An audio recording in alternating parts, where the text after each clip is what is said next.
지난 영상들에서 유비를 묵가의 윤리관을 통해 분석하고 유비 세력을 묵협이라 규정했습니다. 이번에는 이에 대한 연장선이자 주석의 개념으로 제갈량을 분석해보려 합니다. 유비만큼이나 제갈량의 평가도 많이 갈리고 있는데 사실 제갈량에 대한 비판론은 지나친 신격화에 대한 반작용에 의거한 경우가 대부분이라고 봐도 무방합니다. 너무 많이 빨리니까 까들도 양산된 케이스죠. 하지만 과거에는 제갈량이 명재상이었다, 충신이었다 정도의 평가는 비판론자들도 인정하고 가는 경우가 많았는데 최근에는 이조차도 부정하는 시각이 늘어나고 있습니다. 아예 독재자나 권신을 넘어 의도적 우상화, 성군정치 정도로 바라보기까지 하더라고요. 2020년대를 기점으로 라프대 크레스피그니를 비롯한 서구권 실증주의학자들의 시각이 국내에 테라포밍되면서 이 경향이 강해졌습니다. 그 전에도 제갈량 독재정에 관한 연구와 논문들이 보이기도 했지만요. 저는 개인적으로 명재상 충신론, 독재자, 권신론 이 둘이 상충되지 않는다고 보기 때문에 둘 중 하나로만 단정하는 시도는 그닥 좋아하지 않습니다. 제갈량을 저 둘 중 하나로만 정의 내리기에는 제갈량은 조조만큼이나 입체적인 인물이거든요. 저는 유비의 일생을 망가진 유가의 세계에서 망가진 묵가의 인물이 보일 수 있는 극한의 삶이자 정치적인 고려를 통해 뒤로 갈수록 억지로 유가의 세계관을 스스로에게 주입시켰음에도 끝내 자신의 근본이었던 묵가의 세계관으로 돌아갈 수밖에 없었던 한 묵가인의 파란만장한 도전기였다고 평한 바 있습니다. 그렇다면 제갈량은 어떻게 바라봐야 할까요? 제가 바라보는 제갈량은 유가, 묵가, 그리고 법가까지 한 인간이 도저히 아우를 수 없었던 상충되는 이념들을 모두 융화시킨 상태로 살아갔던 극한의 이상주의자이자 동시에 그 이념들의 융화로 인해 평생 동안 족쇄를 달고 살아야 했던 도덕의 노예입니다. 유가 사대부로서의 제갈량은 엄밀히 말하면 루저였습니다. 스스로를 관중, 아기급으로 올려치다가 조리돌림이나 당하는 날백수에 불과했죠. 이를 인정해주는 건 서서랑 최주평 둘이 전부였습니다. 당시 형주의 사대부 계파는 일찌감치 유표 세력의 기반을 형성한 괴량, 괴월 등의 일파가 주류, 채시계시 일족에게 밀려 그닥 출세하지 못한 사마위 일파가 비주류에 해당한다고 볼 수 있습니다. 물론 사마위 일파가 영향력이 없는 건 아니었어요. 분명한 사대부 카르텔을 형성하면서 나름대로 명사 집단으로 살고 있었는데 단지 출사를 제대로 못하고 있었을 뿐이었죠. 왜냐하면 사마위와 유표가 서로 싫어했거든요. 사실 유표 본인부터가 대학자였기 때문에 사대부들의 인심을 얻기 수월했지만 사마위에 대해서는 물로켓이라 까면서 자기 카르텔에 끼워주지 않았습니다. 그래서 사마위와 그의 제자들은 형주에서 비주류였기 때문에 서로 복룡봉춘이 뭐니 이런 별명을 지어주면서 바이럴을 한 겁니다. 당대엔 조조가 난세의 간웅 같은 평론을 받고도 좋아한 이유가 나도 드디어 저 집단에 낄 수 있다는 우월감 때문이었을 정도로 명사평론이 지니는 효력이 강했습니다. 이에 책사가 절실했던 유비가 걸려든 거죠. 그런데 제갈량은 이 사마위 일파 중에서도 주류라고 보기는 애매했습니다. 왜냐하면 제갈량이 황승원의 사위였는데 황승원의 처가 채모의 누나거든요. 즉 유표 세력 최고의 실세인 채씨 집안과 한 다리만 건너면 연결이 되어 있는 상황이었어요. 거기다 제갈량의 큰 누나도 유표 세력의 또 다른 실세인 괴씨 집안으로 시집을 갔습니다. 이게 무슨 뜻이냐면 유표 일파와 사마위 일파가 사이가 안 좋았는데 사마위의 제자인 제갈량이 하필 유표 일파와 친인척으로 연결이 되어버려서 이 둘 사이에 껴버린 굉장히 어정쩡한 모양새가 된 겁니다. 사마위는 유표가 음험한 놈이라고 생각해서 아예 대화 자체를 안 하려 했다고, 유표는 사마위가 별것도 없는데 거품만 낀 물로켓이라고 봤다고 나옵니다. 카르텔 수장들끼리 이 정도로 사이가 안 좋으면 이 중간에 끼인 사람은 진짜 피말려요. 어느 장단에 맞춰줘야 할지도 애매하고 자칫하다간 양쪽 모두에게 후드려 맞을 수가 있습니다.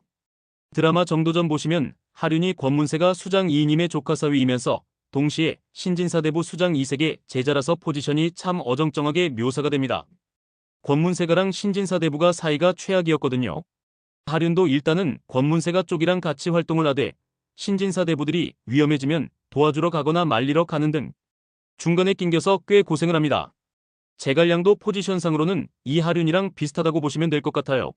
물론 유표 일파와 사마위 일파가 이렇게까지 최악의 정적은 아니었겠지만 어쨌든 사이 나쁜 두 카르텔에 낑긴 사람이라는 점에서는 같거든요. 그러니 더더욱 제갈량이 취해야 하는 자세는 명백했죠. 나대지 않는 겁니다. 아니, 정확히는 나대지 못한 것에 가까웠죠. 그래서 일찌감치 출사한 동문들과 달리 27살이 될 때까지 계속 날백수로 살았습니다. 아예 커리어가 27살까지 0이었던 제갈량은 유명인사, 방덕공의 인정이 아니었다면 진작에 금쪽이 취급받고 밀려났을 확률이 높아요. 잠깐이나마 유표랑 손권을 섬겨본 방통이 오히려 주류에 가까웠죠. 방통은 심지어 방덕공의 조카였으니까요. 어찌됐건 두 일파 사이에 껴서 행동에 제약도 많았고 친한 친구도 많지 않았고 20대 후반이 될 때까지 백수로 살다 보니 제갈량은 자존감이나 사회성이 많이 떨어져 있었던 걸로 보입니다. 좀 노골적으로 말하면 히키코모리인 거죠. 스스로를 관중 아기급이라고 올려치는 자뻑도 이런 자존감의 문제에서 비롯된 거라고 보고 있습니다.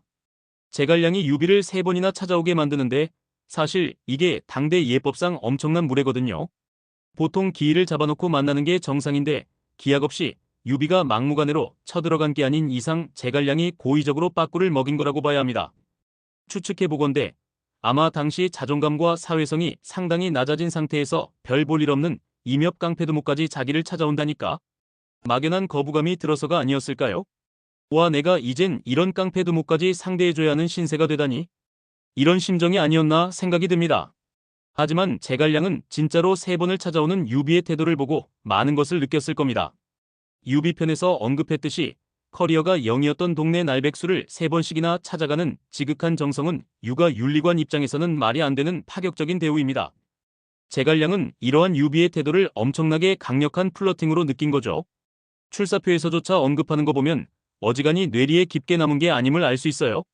그런데 묵가윤리관 입장에서 유비의 행동은 충분히 할 수 있는 일이었습니다. 이처럼 책사들을 대우하는 태도는 유비 편에서 언급한 상현사상의 영향이었으니까요. 하지만 유가적 세계관 속에서 빛을 보지 못하고 살아가던 제갈량은 유비가 보여주는 묵가적 세계관이 굉장히 매력적으로 다가왔던 것이고 제갈량은 마침내 유비를 따를 것을 다짐한 겁니다. 유가적 윤리관에 따르면 반드시 나이나 경력에 따른 등차가 존재하고 이로 말미암아 선임자들에게는 후임자들을 보살펴줄 의무가 후임자들에게는 선임자들을 공경할 의무가 있었습니다. 따라서 제갈량도 당연히 유비 세력에 임관할 때는 스스로를 막내 후임자의 입장으로 여겼을 거예요. 이러한 윤리관념에 익숙했으니까요. 그런데 유비는 제갈량을 관우와 장비가 질투할 정도로 대우해줍니다. 그리고는 아예 수어지교의 고사를 탄생시키며 저 둘의 질투를 무력화시킬 정도로 강력하게 보호해주죠.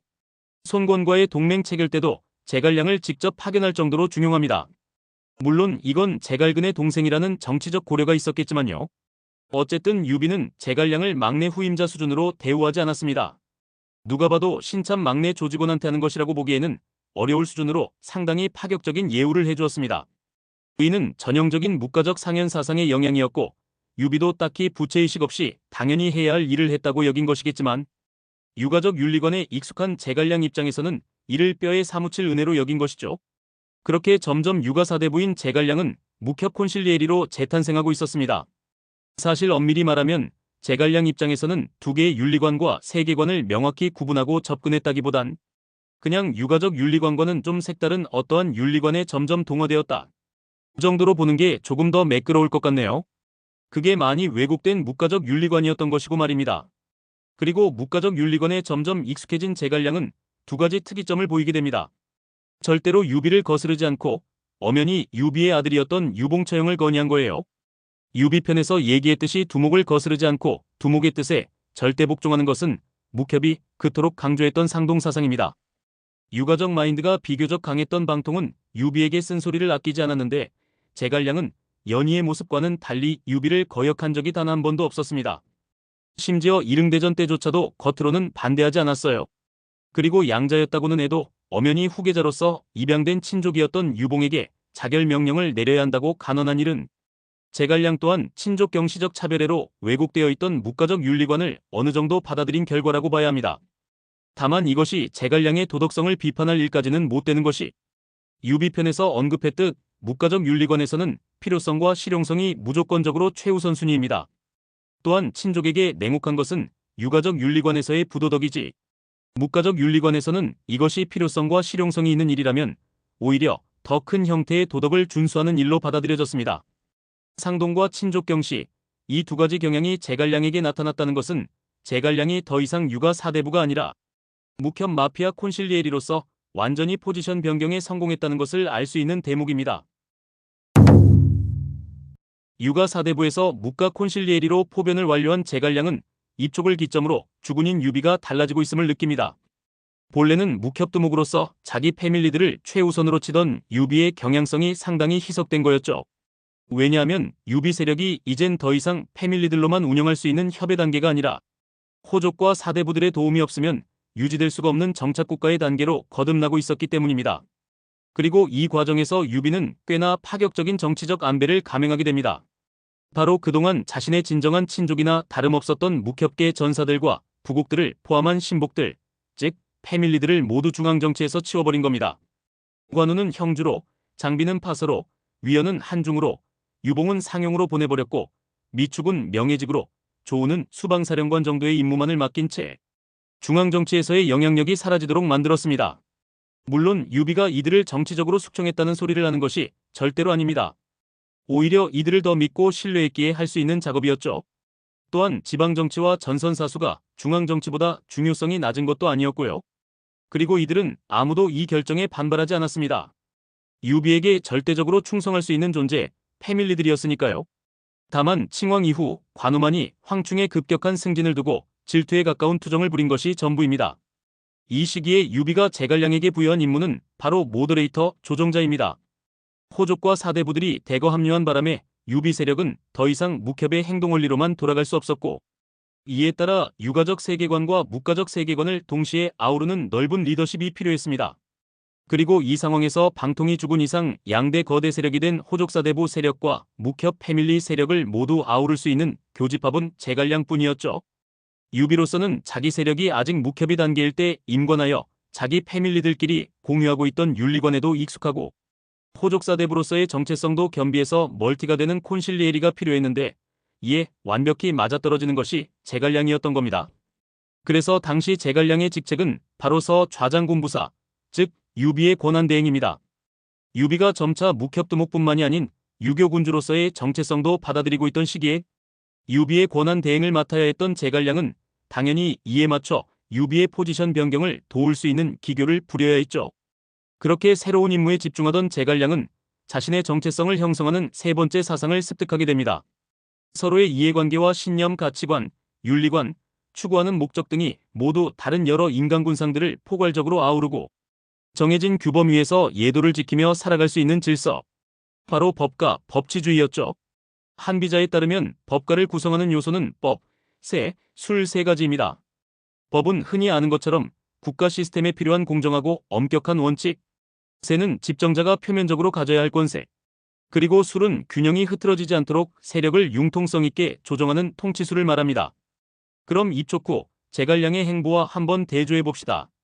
유비 세력의 질서를 관리해야 하는 모더레이터이자 유비의 권한 대행으로서 제갈량이 맡은 임무 중 하나는 이엄, 유파, 이적, 법정 등과 함께 제도를 세우는 것이었습니다. 이것이 촉과의 탄생이었고 제갈량이 법의 요소를 충족한 사례라고 할 수 있죠. 그리고 제갈량의 공식 직책은 군사장군이었는데 군의 스승이라는 의미입니다. 심지어 유비가 직접 만들어준 관직이에요. 너무나 명백하게 유비가 제갈량에게 어떤 역할을 맡기기 위해 이러한 감투를 씌워준 것인지 알 수 있죠. 이로써 제갈량은 유비의 강력한 푸시를 받고 있다는 배경을 확보함과 동시에 군의 스승이라는 상징성을 통해 막강한 세의 요소를 충족할 수 있었습니다. 마지막으로 제갈량은 한중전에서 최고의 공적을 세운 법정이 범법을 저지르면서 날뛰어도 균형의 분열을 우려해 터치하지 않았습니다. 이는 사실 법정이 상서령으로서 모든 문관들의 수반 위치에 있었던 데다 동주계의 수장으로 제갈량과 대등한 입지를 가지고 있었던 점이 감안되어야 하겠지만 유비의 권한 대행으로서 실권만큼은 최고였던 제갈량이 이를 의도적으로 눈감아준 것은 엄연히 술의 요소를 충족한 사례라고 할 수 있습니다. 유가의 사대부에서 묵가의 콘실리에리로 포변했던 제갈량은 다시 한번 법가의 모더레이터로 포변에 성공한 셈이었죠. 어찌 보면 제갈량의 천재성은 단순히 군략의 귀재다, 행정의 달인이다, 뭐 이런 쪽에 있는 것이 아니라 시간에 따라 변화무쌍하게 요구되는 조건들을 유연하게 충족시킬 수 있는 가변성에 있는 것이 아닐까 싶어요. 관우의 죽음으로 복수심에 불탔던 유비는 출격하기 전에 제갈량을 승상으로 임명하는데 이는 황제가 친정을 떠나는 전시체제가 가동되었으니 마땅히 황제를 대리할 수 있는 집정자가 그에 걸맞는 세를 갖출 필요가 있었기 때문입니다. 하지만 이를 두고 일각에서는 정치적 균형을 완전히 제갈량과 형주계에게 기울게 만든 패착이었다고 보기도 하는데 만약 정치 체제가 균형적으로 돌아가던 시기에 이렇게 됐다면 이건 패착이 맞겠죠. 하지만 당시는 지방 권력으로 옮겨졌던 묵협 패밀리의 두 거두인 관우와 장비가 모두 사망했고 동주계의 수장인 법정과 맹달이 각각 급사배반해버렸으며 황곤을 비롯한 익주계는 형주계를 대적할 만한 체급이 전혀 아니었습니다. 그나마 마지막 묵협 패밀리의 일원이라면 위연뿐인데 위연은 하필 형주 출신이라 형주계에도 어느 정도 속하는 인물이었죠. 즉 더 이상 묵협 패밀리들은 형주계를 견제할 수 없었습니다. 그리고 동주계의 수장들은 급사배반해버렸고 익주계는 세가 약하니 정치적으로 형주계가 집권 여당이 되는 것은 필연이었다는 거지요. 물론 황곤의 의견을 묵살한 것이 안 그래도 세가 약한 익주계에게 추가타로 작용한 것은 맞긴 합니다만 유비는 어차피 모든 계파가 작살나고 형주계 하나 남은 상태가 됐으니 효율적으로 국가를 굴리려면 형주계 독재가 필연적이라고 여겼다고 봐야 합니다.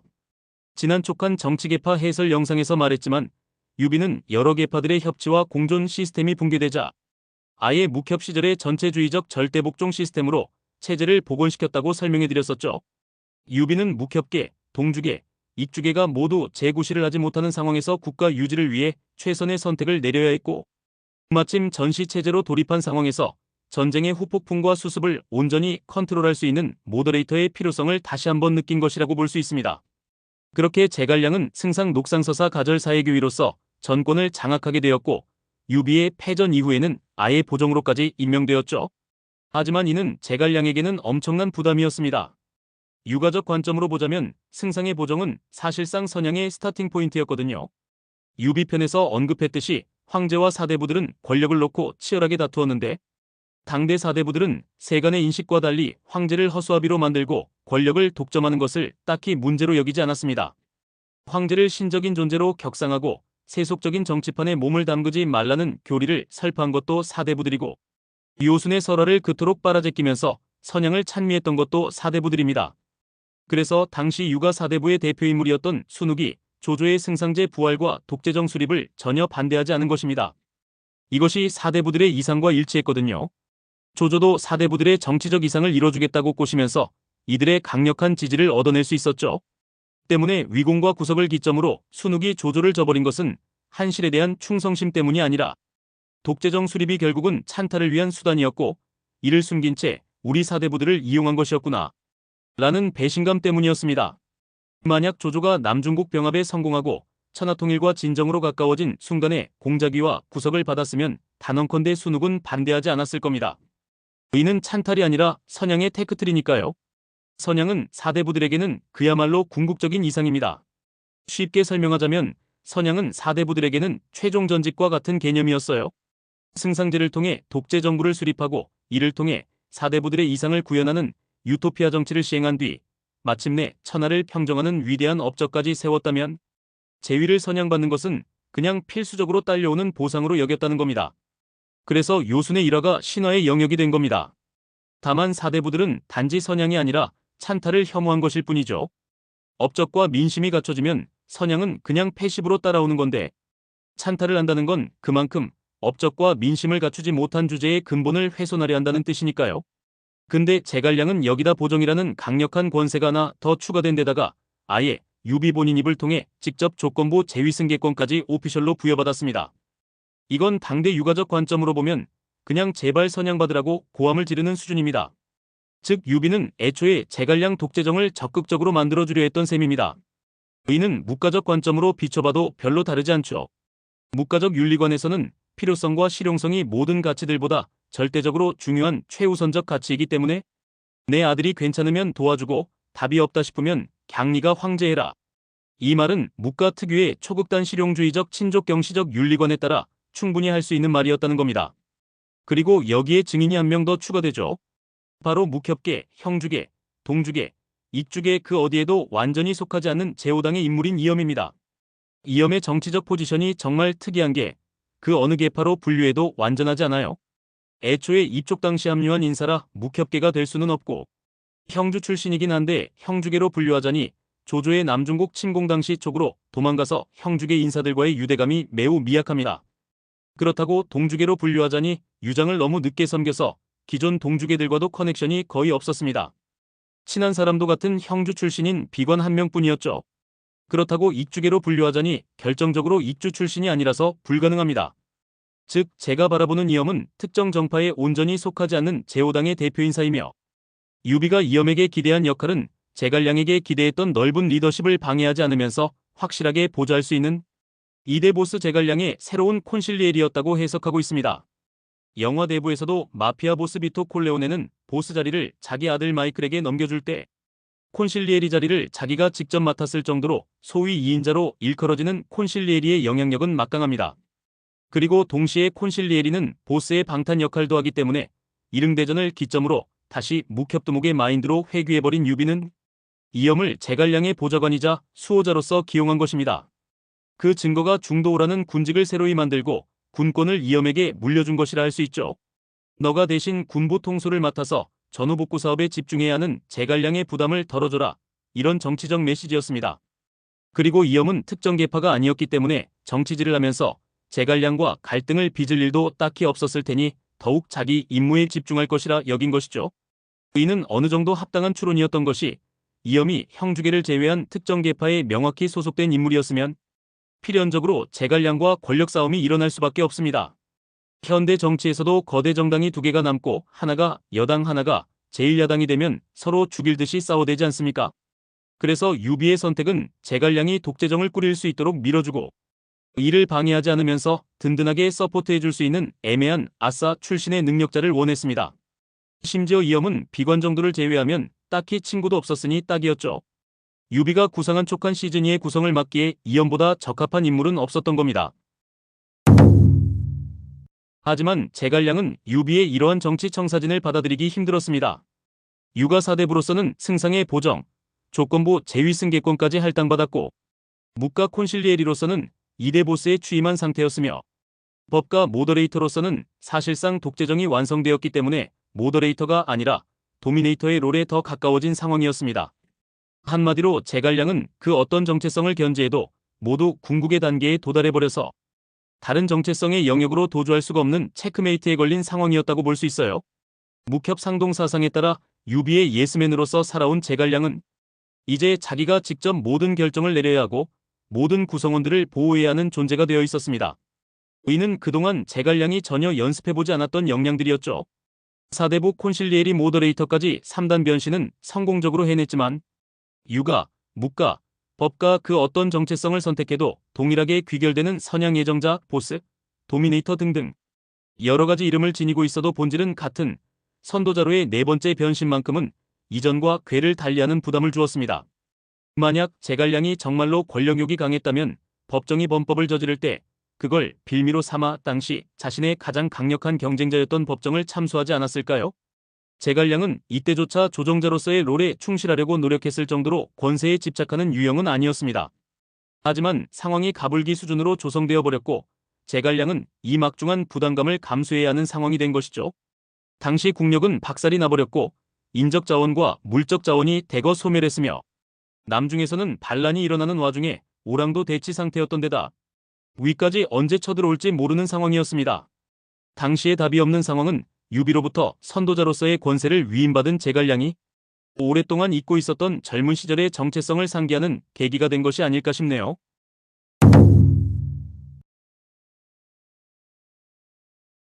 스스로를 관중과 악의로 올려치던 철없는 젊은 시절의 자만심이 당시의 답없는 상황과 맞물리면서 이 순간 자신 말고는 그 누구도 이 난관을 풀어나갈 수 없다는 강박으로 재탄생한 겁니다.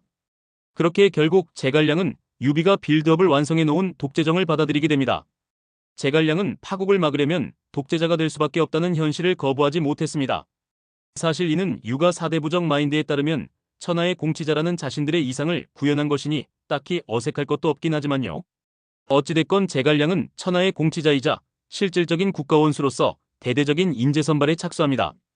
우선 장원, 비, 동윤, 여예, 상총 등 자신의 계파였던 형주계에게 힘을 실어주면서도 장애를 승상 대리직인 유부장사로 양홍을 상관이었던 이엄과 대등한 촉군태수로 마충을 문화독으로 발탁하는 등 황곤의 위나라 투항으로 세가 박살나 있었던 익주계 인재들 또한 결코 빠뜨리지 않고 중용하는 탕평책을 보여줍니다. 왕평이나 강유 같은 항장들 또한 크게 푸시해 주었고 사이가 최악이었던 위연과 양의도 중재했으며 완전 생화사였던 등지까지 외교 군사 일면에서 활약할 수 있도록 중용했습니다. 자신의 측근과 비측근들을 모두 나름의 기준에 맞추어 기용하는 합리적인 인사정책을 수행한 편이죠. 모두 단단한 결속을 통해 원팀이 되자는 묵협적 마인드의 편린도 느껴집니다. 이러한 대대적인 인재 선발과 계파 조정은 제갈량이 유가적 리더 모델인 천하의 공치자와 묵가적 리더 모델인 이몇보스의 특징을 겸비하면서도 법가적 리더 모델인 공정한 룰러의 역할까지 수행하게 되는 첫걸음이었습니다. 다만 마속을 기용한 것을 두고 형주계에게 무리하게 힘을 실어주려던 것이라는 해석이 나오기도 하는데, 이건 그렇게 딥한 정치적 계산을 첨가하기보단 좀 간단하게 봐도 됩니다. 저는 절친했던 마량에 대한 그리움과 부채의식 때문이었다고 보고 있거든요. 제갈량은 의외로 인간관계에 있어서는 꽤 감성적이었습니다.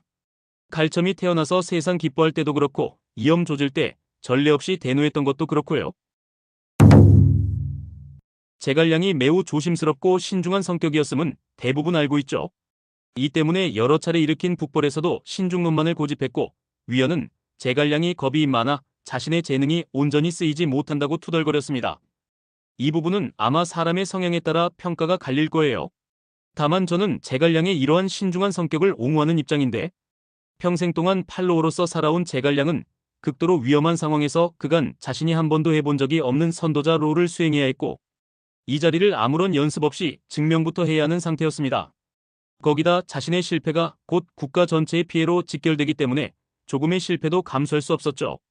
비판이야 자유롭게 할 수 있다지만 이 상황에서 맨정신으로 버틸 수 있는 사람이 몇이나 될까요? 사실상 유비의 탁구는 제갈량을 통해 국가 구성원 전체를 하나로 결속시킴으로써 집단의 존속을 꾀한 고도의 정치술이었다고 볼 수 있습니다. 한실부흥이라는 기치를 표면적으로 내걸고 넓은 리더십을 보유한 선도자가 이 결속된 힘을 단단히 유지하며 정치적 불안정성을 최소화하는 묵협 조직의 구성 원리를 국가 단위로 확장시킨 유비만이 할 수 있는 정치 작업이었습니다. 이 때문에 제갈량은 실질적 지도자인 동시에 상징적 지도자였고, 실속도 놓치지 않으면서 국가의 상징으로서도 완벽해야 하는, 정말 범인으로서는 엄두도 내지 못할 고도의 정치적 묘기를 지속적으로 부려야 했습니다. 이것이 제갈량이 평생 동안 달고 있어야 했던 족쇄였죠. 이염과의 편지에서 제갈량이 선제께서 나를 틀리게 쓰셨다 라고 말한 부분은 이 점에 대한 한탄이기도 했던 겁니다. 중국의 교수 이중텐의 분석에 따르면 제갈량은 자신의 완전 무결함을 곧 일종의 도덕적 표상으로 승화시켜 정권의 안정을 꾀했다고 하는데, 일정 부분은 긍정하고 있습니다. 최고 자리에 있던 자신이 도덕적 상징이 되는 것의 필요성과 실용성은 충분했으니까요. 다만 실제로도 제갈량에게 도덕적으로 별 흠결이 없었다는 점도 부정하지 않을 뿐이죠. 또한 이는 제갈량이 견지하고 있던 법가 모더레이터로서의 역할을 수행한 것이기도 했습니다.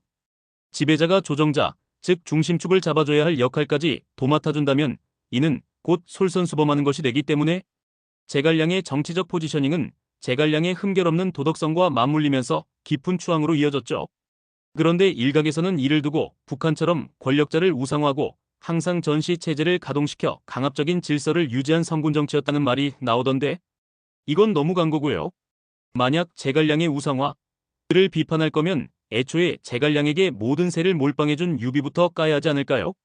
황제가 승상을 맡고 있는 사대부에게 보정에다가 제위승계권까지 암시하다뇨. 유가적 관점에서는 이건 그냥 어느 정도 공적 쌓이면 선양받으라는 소리예요. 이염이 칭왕제의를 괜히 한 게 아닙니다. 이 정도로 당시 유비가 제갈량에게 세팅해준 정치적 배경은 제갈량이 우상으로 비춰지지 않을 수가 없는 상황이었습니다. 그런데 마침 제갈량이 묵협 콘실리에리로서 모든 마인드를 유비에게로 세팅해놓고 유비만을 위해 살아갔던 탓에 자기 자신을 위한 사욕에 익숙하지 않았던 것뿐이죠.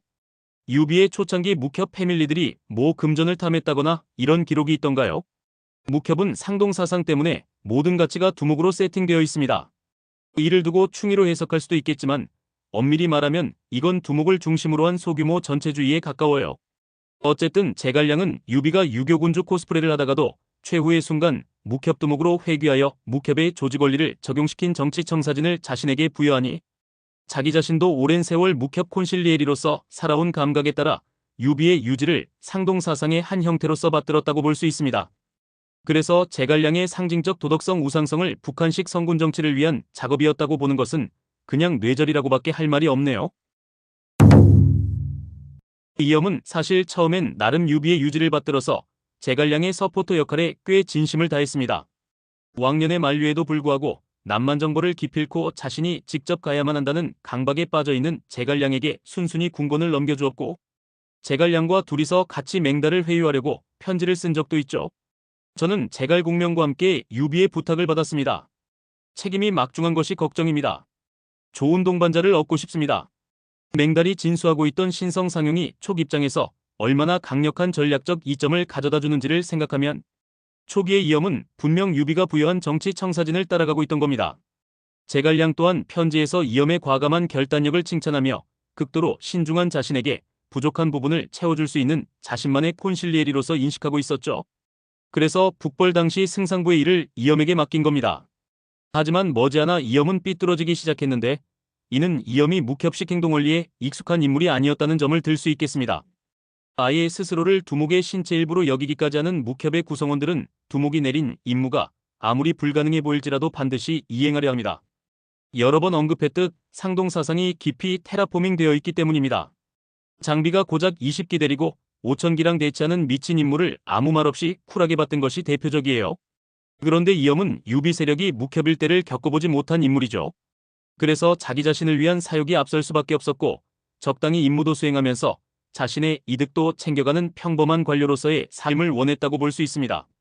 그러다 보니 점점 제갈량에게 파주라는 새로운 주를 창설해서 자신에게 파주자사를 시켜달라고 하거나, 아예 자신에게도 부를 설립할 권한이 있으면 좋겠다고 넌지시 어필을 하는 등 소위 말하는 해조 모드에 들어가게 됩니다. 제갈량이 전권을 쥐고 있고 자기가 잘 도와주고 있다고 생각하니 보상심리가 제갈량에게 작용한 것이죠. 나와 조카는 서로 안지 오래되었는데 어찌 서로 더는 이해하지 못한단 말이오. 만약 위를 토벌하여 조예를 처단해 황제께서 옛것처로 돌아가시면 더불어 제군들 모두가 높아지고 비록 신명이라도 받을 텐데 하물며 아홉이랴. 이염이 제갈량에게 구속받고 왕이 되라고 했을 때 제갈량이 남긴 답변입니다. 첫 문장에 주목할 필요가 있는데 어찌 서로 더는 이해하지 못한단 말인가. 이 부분은 이염과 노선이 틀어지고 있었음을 자각한 겁니다. 이염은 승상, 보정, 조건부 제위승계권이 얼마나 빠른 속도로 선양에 도달할 수 있는 미친 권세인지 알고 있었어요. 정말로 제갈량이 옥량주 병합만이라도 완수했다면 선양까지는 다이렉트였을 확률이 높다고 보고 있습니다. 사실상 유비가 다 세팅해놓고 허락까지 해준 거니까요. 유가적 관점에서나 파격적인 거지 여러 번 말했듯 묵가적 초극단 실용주의 윤리관념에서는 평범한 겁니다.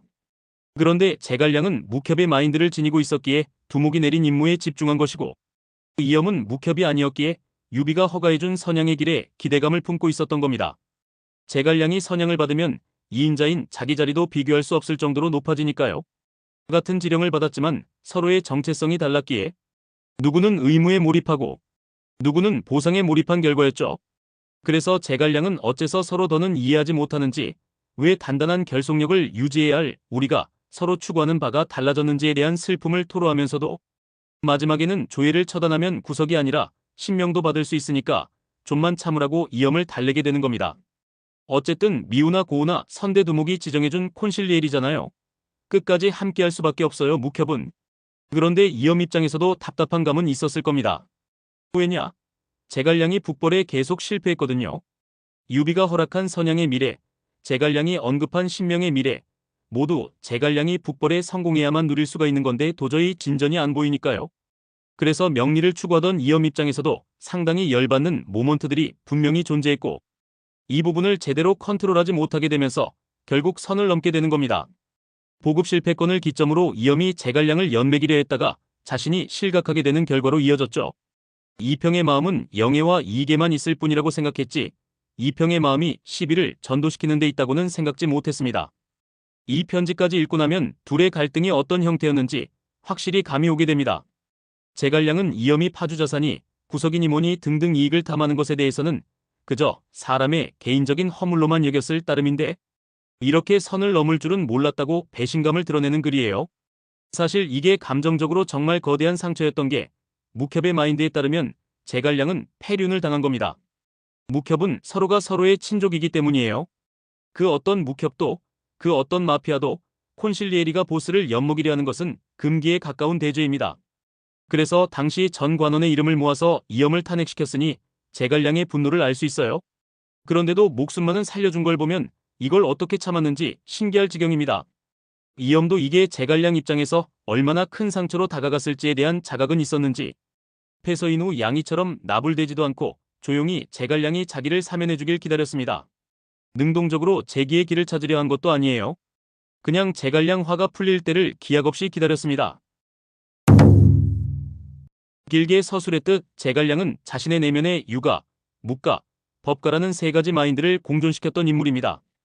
유가적 마인드는 천하의 공치자로서의 이상, 왕조의 재건, 구석과 칭왕 같은 선양가들의 일은 위대한 공적을 쌓아야만 가능하다고 여기는 절제감 등을 거론할 수 있고, 묵가적 마인드는 두목에 대한 절대 복종, 임무에 대한 무한한 책임감, 조직, 구성원들과의 친족 수준의 유대감 등을 거론할 수 있으며, 법가적 마인드는 엄격한 질서 유지, 스스로 하나의 표상이 된 정치적 영향력, 공정한 계파 조정과 탕평책 등을 거론할 수 있습니다.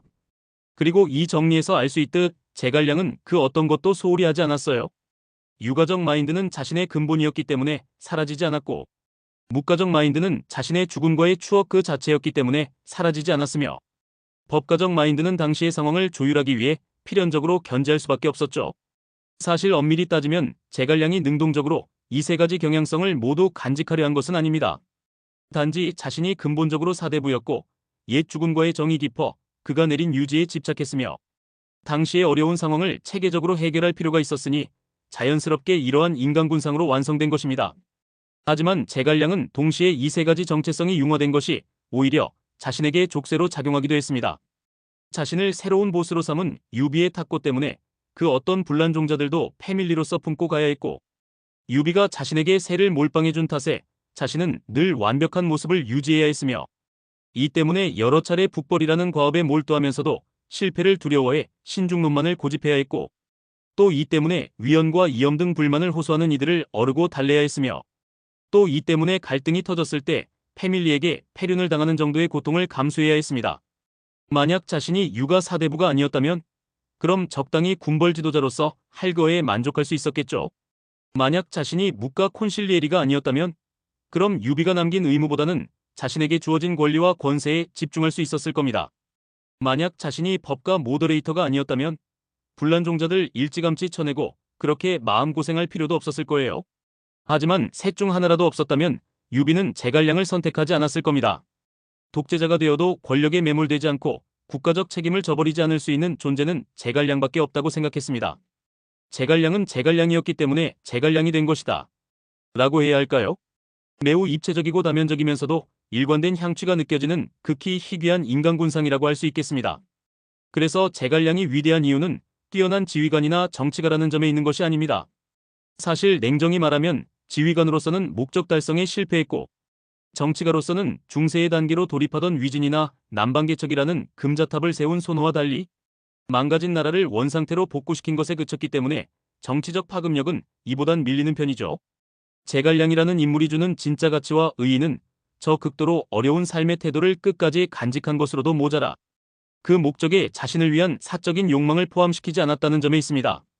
그저 자신의 이상, 자신의 집단, 자신의 국가를 고려했을 따름이죠. 어떻게 봐도 명명백백한 독재자이자 황제를 허수아비로 만들고 전권을 휘두른 권신이 분명했음에도 제갈량이 동아시아에서 충신의 상징으로서 길이길이 회자되는 이유는 제갈량의 이러한 범인을 초월하는 마인드, 그리고 서로 충돌하는 다면적인 정체성을 끝까지 공존시키면서 단 한 번의 선도 넘지 않았다는 철인적인 삶의 태도 때문이라고 볼 수 있는 겁니다. 이 부분이 아마 제갈량을 이토록 회자되도록 만든 원인이 아닐까요?